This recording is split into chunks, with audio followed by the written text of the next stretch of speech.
ನಮಸ್ಕಾರ ಸ್ನೇಹಿತರೆ, ಇದು ನಮ್ಮ 74ನೇ ಭೇಟಿ. ಇಂದು 2 ಪದಗಳ ಬಗ್ಗೆ ತಿಳ್ಕೊಳ್ಳೋಣ. ಈ 2 ಪದಗಳು ಯಾವ್ಯಾವು ಅಂದರೆ ಅಪಿಯರ್ ಮತ್ತು ಲುಕ್. ಈ ಅಪಿಯರ್ ಅನ್ನುವ ಪದ ಭಾಳಷ್ಟು ಜನಕ್ಕೆ ಅದರ ಅರ್ಥ ಗೊತ್ತಿಲ್ಲ, ನನ್ನನ್ನು ಸೇರಿಸಿ. ನಾನು ಭಾಳ ಚಿಕ್ಕವನಾಗಿದ್ದಾಗ ಇದು ಗೊತ್ತಿರೋಕ್ಕಿಂತ ಮುಂಚೆ ನನಗೂ ಸರಿ ಗೊತ್ತಿರಲಿಲ್ಲ. ಅದು ನಾನು ತಪ್ಪು ಬಳಸಿರ್ಬೋದು. ನೋಡಿ, ನಮ್ಮ ಮೊನ್ನೆ ಯಾರೋ ವಿದ್ಯಾರ್ಥಿ sir you look so young ಅಂದ. ಅಯ್ಯೋ ಕತೆ, ಇದನ್ನು ಹೇಳ್ಕೊಟ್ರೆ ಒಳ್ಳೆಯದು ಅಂತ ಅನ್ನಿಸ್ತು ನನಗೆ. ನೋಡಿ, ಈ ಲುಕ್ ಮತ್ತು ಅಪಿಯರ್, ಭಾಳಷ್ಟು ಜನ ಅಪಿಯರ್ ಅನ್ನುವ ಕಡೆಗೆ ಲುಕ್ ಹಾಕ್ತಾರೆ. ಈ ಎರಡರ ಅರ್ಥ ಇಷ್ಟೇ ಸ್ನೇಹಿತರೆ. ಲುಕ್ ಅಂತ ಅಂದರೆ ನೋಡು ಅಂತ, ಅಪಿಯರ್ ಅಂದರೆ ನೋಟ, ಕಾಣಿಸಿಕೊಳ್ಳುವುದು. ನೀನು ಕಾಣಿಸಿಕೋ, you appear there, you appear before the judge, ಹೀಗೆ ಹೇಳ್ತಾರೆ. ನೋಡಿ, ಅಪಿಯರ್ ಅಂತ ಅಂದರೆ ನಾವು ಇನ್ನೊಬ್ಬರಿಗೆ ಗೋಚರ ಆಗೋದು, ಕಾಣಿಸ್ಕೊಳ್ಳೋದು ಅಂತ ಅಪಿಯರಿಂಗ್ ಅಂದರೆ. ನೋಡಿ, ಲುಕ್ ಅಂತ ಅಂದರೆ ನೋಡೋದಕ್ಕೆ. ಭಾಳಷ್ಟು ಜನ ಅಪಿಯರ್ ಬದಲಿಗೆ ಲುಕ್ ಹಾಕ್ತಾರೆ. ಅದು ತಪ್ಪು ಅಂತ ನನ್ನ ಗಮನಕ್ಕೆ ಬಂತು. ಸೊ ಇವರ ಬಗ್ಗೆ ಸ್ವಲ್ಪ ತಿಳ್ಕೊಂಡ್ರೆ ಒಳ್ಳೆಯದು ಅನ್ನಿಸ್ತು, ಅದಕ್ಕೆ ಈ ವಿಡಿಯೋ ಮಾಡಿದೆ. ಹಾಗೆ ನೋಡಿ ಸ್ನೇಹಿತರೆ, ಅವೆರಡರ ಬಗ್ಗೆ ಸಂಕ್ಷಿಪ್ತವಾಗಿ ತಿಳ್ಕೊಳ್ಳೋಣ. ನೋಡಿ, you appear like my brother. ನೋಡಿ, ನಾವೇನು ಮಾಡ್ತೀವಿ, ಲುಕ್ ಲೈಕ್ ಮೈ ಬ್ರದರ್ ಅಂತ ಕೇಳಿದ್ದೀವಿ. ನೀವು ಗಮನಿಸಿ, ಸ್ವಲ್ಪ ಸಾಮಾನ್ಯವಾಗಿ ಗ್ರಾಮೀಣ ಪ್ರದೇಶದಲ್ಲಿ ಸ್ವಲ್ಪ ಇಂಗ್ಲೀಷ್ ಬಳಕೆ ಕಡಿಮೆ ಇರುವ ಕಡೆಯಲ್ಲಿ ಇದನ್ನು ಬಳಸ್ತಾರೆ. ಅದು ತಪ್ಪು. ನೋಡಿ, you appear like my brother. ನೋಡಿ, ತುಂಬ ಆತ್ಮೀಯ, ನೀನು ನಮ್ಮ ಅಣ್ಣನ ಥರ ಕಾಣಿಸ್ತೀಯಾ, ನೀನು ನನ್ನ ತಮ್ಮನ ಥರ ಕಾಣಿಸ್ತೀಯಾ, ನೀವು ನಮ್ಮ ಬ್ರದರ್ ಥರ ಕಾಣಿಸ್ತೀರಿ, ಈಗೆಲ್ಲ ಹೇಳಿರೋದನ್ನು ನೋಡಿದ್ದೇವೆ. ನೋಡಿ, ಇಲ್ಲಿ ಅಪಿಯರ್ ಅಂತಿದೆ, ಲುಕ್ ಅಂದರೆ ಅಪಿಯರ್, ಕಾಣಿಸು, ನೀನು ಕಾಣಿಸ್ತೀಯಾ. ಇಲ್ಲಿ ನೋಡಿ ಸ್ನೇಹಿತರೆ, she appears like my sister. She appears like my sister. ಆಕೆ ನನ್ನ ಸಹೋದರಿಯ ಥರ, ನನ್ನ ತಂಗಿಯ ಥರ, ಅಥವಾ ನನ್ನ ಅಕ್ಕನ ಥರ ಕಾಣಿಸ್ತಾರೆ. ಇಲ್ಲಿ ಅಪಿಯರ್ ಇದೆ, ಇಲ್ಲಿ ಅಪಿಯರ್ಸ್ ಇದೆ. ನನ್ನ ಸ್ನೇಹಿತ, ನನ್ನ ಆತ್ಮೀಯ ಗೆಳೆಯ, ಈ ವಿಡಿಯೋ ಅವನ ಮಗನೇ ನನಗೆ ಹೇಳ್ಕೊಟ್ಟಿದ್ದು. ಭಾಳ ಬುದ್ಧಿವಂತ ಹುಡುಗ, ಅವನು ಆಸ್ಟ್ರೋಫಿಸಿಕ್ಸಲ್ಲಿ ರ್ಯಾಂಕ್ ಬಂದಿದ್ದಾನೆ. ನನ್ನ ಗೆಳೆಗೆ ನೆನ್ನೆ ಈ ವಿಡಿಯೋ ಮಾಡಿ ಕಳಿಸಿದ್ದೆ. ನೋಡು, ನೀನು ಅಪಿಯರ್ಸು ಹೇಳಿದ್ದೀಯಲ್ಲ, ಅದು ಕೆಲವರಿಗೆ ಗೊತ್ತಾಗದೆ ಹೋಗ್ಬೋದು, ಅದು ಸ್ವಲ್ಪ 1-2 ಲೈನ್ ಹೇಳು ಅಂತ ಹೇಳ್ದ. ನಾನು ಅಂದೆ, ಗೊತ್ತಾಗುತ್ತೆ, ನಾನು ಡಸ್ದಲ್ಲೇ ಹೇಳಿದ್ದೀನಿ ಅಂತ. ಇನ್ನೊಮ್ಮೆ ಹೇಳು, ಪರವಾಗಿಲ್ಲ ಅಂತ ಹೇಳ್ದ. ಅವ್ರು ಮರ್ತಿರ್ಬೋದು ಅಂತ. ಸ್ನೇಹಿತರೆ, ಇಷ್ಟೇ. ಶಿ, ಹಿ, ಇಟ್ ಬಂದಾಗ ನಾವು ಕ್ರಿಯಾಪದವನ್ನು ಬದಲಾವಣೆ ಮಾಡಬೇಕು. ನೋಡಿ, she likes, she wants, she knows, I know, you know, they no.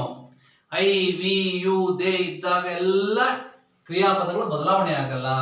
She ಮತ್ತು ಹಿ ಇದ್ದಾಗ ಬದಲಾವಣೆ ಆಗ್ತದೆ. ಅದಕ್ಕೆ ಶಿ ಅಪಿಯರ್ಸ್ ಅಂತ ಬರ್ತಿದ್ದೇನೆ. ನೋಡಿ, ಆಕೆ ನನ್ನ ಸಹೋದರಿಯ ಥರ ಕಾಣುತ್ತಾರೆ, ಆಕೆ ನನ್ನ ತಂಗಿಯ ಥರ ಕಾಣಿಸ್ತಾರೆ, ಆಕೆ ನನ್ನ ಅಕ್ಕನ ಥರ ಕಾಣಿಸ್ತಾರೆ. She appears. ಅಕಸ್ಮಾತ್ ಹಿ ಅಪಿಯರ್ಸ್, ಇಲ್ಲಿ ಹಿ ಇದ್ರೆ ಹಿ ಅಪಿಯರ್ಸ್ ಲೈಕ್ ಮೈ ಬ್ರದರ್. ಹಿ ಇದ್ರೆ ಬಹುಶಃ ಇದು ಅಪಿಯರ್, ಇದು ಫಸ್ಟ್ ಪರ್ಸನ್, ಸೆಕೆಂಡ್ ಪರ್ಸನ್, ಮತ್ತೆ ಪ್ಲೂರಲ್ಗೆ ಹೇಳ್ತೀವಿ. ಇದನ್ನ third person ಸಿಂಗ್ಯುಲರು she, he, it. ಇಷ್ಟೇ. ಇದ್ರ ಕಡೆ ಎಲ್ಲ ಕ್ರಿಯಾಪದ ಬದಲಾವಣೆ ಆಗ್ತದೆ. ಇದಕ್ಕೆ ಸಿಂಗ್ಯುಲರ್ ವರ್ಬ್ ಅಂತಾರೆ. ಕ್ರಿಯಾಪದ ಬದಲಾವಣೆ ಆಗೋದಕ್ಕೆ ಇಂಗ್ಲೀಷಲ್ಲಿ ಬಹುಶಃ ಇದು ಸಾಕು ಅಂದ್ಕೊಂಡಿದ್ದೆ. ನೋಡಿ, you appear like my brother. ನೀವು ನಮ್ಮ ಸಹೋದರನ ಥರ ಕಾಣ್ತೀರಿ, ನಮ್ಮ ಅಣ್ಣನ ಥರ ಕಾಣ್ತೀರಿ, ನಮ್ಮ ತಮ್ಮನ ಥರ ಕಾಣ್ತೀರಿ. ನನ್ನ ತಮ್ಮ, ನನ್ನ ಅಣ್ಣ, ಹೇಗಾದ್ರು ಹೇಳ್ಬೋದು. She appears like my sister. ಆಕೆ ನನ್ನ ಸಹೋದರಿಯ ಥರ ಕಾಣಿಸ್ತಾರೆ, ನನ್ನ ತಂಗಿಯ ಥರ ಕಾಣಿಸ್ತಾರೆ, ನಮ್ಮ ಅಕ್ಕನ ಥರ ಕಾಣಿಸ್ತಾರೆ ಅಂದ್ಕೊಂಡಿದೆ. ನೋಡಿ, ಲುಕ್ ಅಂತ, look at the board. Look ಅದು ನೋಡು. ಹುಡುಗ ಇದೆಲ್ಲ ನೋಡ್ತಿರ್ತಾರೆ.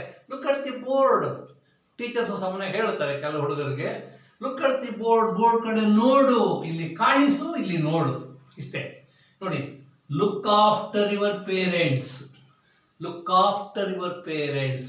ನಿಮ್ಮ ತಂದೆ ತಾಯಿಯನ್ನು ನೀನು ನೋಡ್ಕೋಬೇಕು, ಅವರನ್ನು ಜಾಗರೂಕವಾಗಿ ನೋಡ್ಕೋಬೇಕು, ಅವರ ಗಮನ ಕೊಡಬೇಕು, ಅದಕ್ಕೆ ಆರೈಕೆ ಮಾಡೋದು ಅಂತ ಹೇಳ್ತಾರೆ. ನೋಡಿ ಸ್ನೇಹಿತರೆ, ಈ ಅಪಿಯರ್ ಅನ್ನುವುದು ನಮ್ಮ ಯೂನಿವರ್ಸಿಟಿ ಡಿಕ್ಷನರಿನಲ್ಲಿ ಸುಮಾರು 3/4 ಪೇಜ್ ಇದೆ. ಈ ಅಪಿಯರ್ ಅನ್ನೋದು ಇದು ಲುಕ್ ಅನ್ನೋದು 3 ಮುಕ್ಕಾಲು ಪುಟ ಇದೆ. ಅರ್ಥ ಬೇಕಾದಷ್ಟಿದೆ, ನಾನು ಇಷ್ಟನ್ನು ಮಾತ್ರ ಆರಿಸ್ಕೊಂಡಿದ್ದೇನೆ.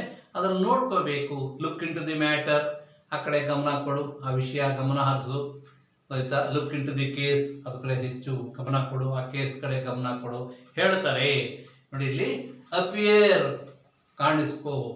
Advocate appears on behalf of the client, ಅಂದರೆ ಅವರ ಕಕ್ಷಿಗಾರನ ಪರವಾಗಿಲ್ಲ ವಕೀಲರು ಕೋರ್ಟ್ಗೆ ಹೋಗ್ತಾರೆ. ನೋಡಿ ಅಪಿಯರ್ ಫಾರ್ ದಿ ಎಕ್ಸಾಮಿನೇಷನ್, ಪರೀಕ್ಷೆಗೆ ಅಪಿಯರ್ ಆಗು. She appears for the examination, ಆಕೆ ಪರೀಕ್ಷೆಗೆ ಹೋಗ್ತಾಳೆ. He appears for the examination, appears and appear. ನಾನು ಐ ಯು ವಿ ದೇ ಇದ್ದಾಗ ಅಪಿಯರ್, ಶಿ ಇಟ್ಟಿದ್ದಾಗ, ಶಿ ಹಿ ಇಟ್ಟಿದ್ದಾಗ ಅಪಿಯರ್. ಬಹುಶಃ ಗಮನ ಇಟ್ಕೊಂಡಿದೆ. ನೋಡಿ look at the board, board ಕಡೆ ನೋಡ್ಕೋ, ಬೋರ್ಡ್ ಕಡೆ ನೋಡು. ಸ್ಟೂಡೆಂಟ್ಸ್ಗೆ ಬೋರ್ಡ್ ಕಡೆ ನೋಡಿ. ಲುಕ್ ಆಫ್ಟರ್ ಯುವರ್ ಪೇರೆಂಟ್ಸ್, ವಯಸ್ಸಾದ ತಂದೆ ತಾಯಿಗಳನ್ನು ನೋಡ್ಕೋಬೇಕು, ಆರೈಕೆ ಮಾಡ್ಕೋಬೇಕು. ಇನ್ನೊಮ್ಮೆ ಹೇಳ್ತೀನಿ ಸ್ನೇಹಿತರೆ, you appear like my brother, ನೀವು ನಮ್ಮ ಅಣ್ಣನ ಥರ ಕಾಣಿಸ್ತೀರಿ, ತಮ್ಮನ ಥರ ಕಾಣಿಸ್ತೀರಿ. She appears like my sister, ಆಕೆ ನಮ್ಮ ಅಣ್ಣನ ತಂಗಿ ಥರ ಕಾಣಿಸ್ತಾರೆ, ಅಥವಾ ಅಕ್ಕನ ಥರ ಕಾಣಿಸ್ತಾರೆ, ಸಹೋದರಿ ಥರ ಕಾಣಿಸ್ತಾರೆ. ಇಲ್ಲಿ ಸಹೋದರನ ಥರ ಕಾಣಿಸ್ತಾರೆ. Look at the board, board ಕಡೆ ನೋಡ್ಕೋ, ನೋಡು, ಬೋರ್ಡ್ ಕಡೆ ನೋಡು. ಲುಕ್ ಆಫ್ಟರ್ ಯುವರ್ ಪೇರೆಂಟ್ಸ್, ನಿಮ್ಮ ತಂದೆ ತಾಯಿಗಳನ್ನ ಜಾಗರೂಕವಾಗಿ ನೋಡ್ಕೋಬೇಕು, ಆರೈಕೆ ಮಾಡ್ಕೋಬೇಕು, ಶುಶ್ರೂಷೆ ಮಾಡ್ಕೋಬೇಕು ಹೇಳ್ತಾರೆ. ಇದೆಲ್ಲ ಕನ್ನಡ ಪದ ಸ್ವಲ್ಪ ವ್ಯತ್ಯಾಸ ಆದರೆ ಕ್ಷಮಿಸಬೇಕು. ನೋಡ್ಕೊಳ್ಳೋದಷ್ಟೇ, ವಯಸ್ಸಾದ ತಂದೆ ತಾಯಿನ ನೋಡ್ಕೊಳ್ಳೋ ಜವಾಬ್ದಾರಿ ಮಕ್ಕಳದು ಅಂತ ಹೇಳ್ತಾರೆ. ನೋಡಿ ಇದು ನಾನು ನಮ್ಮ ಸ್ನೇಹಿತರಿಗೆ ಹೇಳ್ತಾ ಇದ್ದೆ, ಆಯಿತಾ. I had not seen my mother, ನಮ್ಮ ತಾಯಿನ ನೋಡೇ ಇರಲಿಲ್ಲ. ನಾನು ತುಂಬ ಚಿಕ್ಕವನಿದ್ದಾಗ ಹೋಗ್ಬಿಟ್ರಂತೆ. ನಮ್ಮ 4 ಜನರ ತಾಯಿ ನಮ್ಮ ತಾಯಿಗಿನ ಚೆನ್ನಾಗಿ ನೋಡಿಕೊಂಡ್ರು. ಅವ್ರ ಮಕ್ಕಳಿಗಂತೂ ಪ್ರೀತಿಯಿಂದ ನೋಡ್ಕೊಳ್ಳೋಣ, ನಾನು ಯಾವಾಗಲೂ ಋಣಿಯಾಗಿರ್ತೇನೆ ಅವರಿಗೆ. ಅಪಿಯರ್ಸ್ ಗೊತ್ತಾಯ್ತಾ. 3rd ಪರ್ಸನ್ ಸಿಂಗ್ಯುಲರ್ಗೆ ಅಪಿಯರ್, ಮತ್ತು 1st ಪರ್ಸನ್, 2nd ಪರ್ಸನ್ ಮತ್ತು ಪ್ಲೂರಲ್ಗೆ. ಬಹುಶಃ ಇದು ಗಮನಕ್ಕೆ ಬಂತು ಅಂದ್ಕೊಂಡಿದ್ದೇನೆ. ಮುಂದಿನ ತರಗತಿಯಲ್ಲಿ ಭೇಟಿಯಾಗೋಣ. ಸ್ವವಿವರ ಕೊಟ್ಟಿದ್ದಕ್ಕೆ ಕ್ಷಮಿಸಬೇಕು. ಮುಂದಿನ ತರಗತಿಯಲ್ಲಿ ಭೇಟಿಯಾಗೋಣ.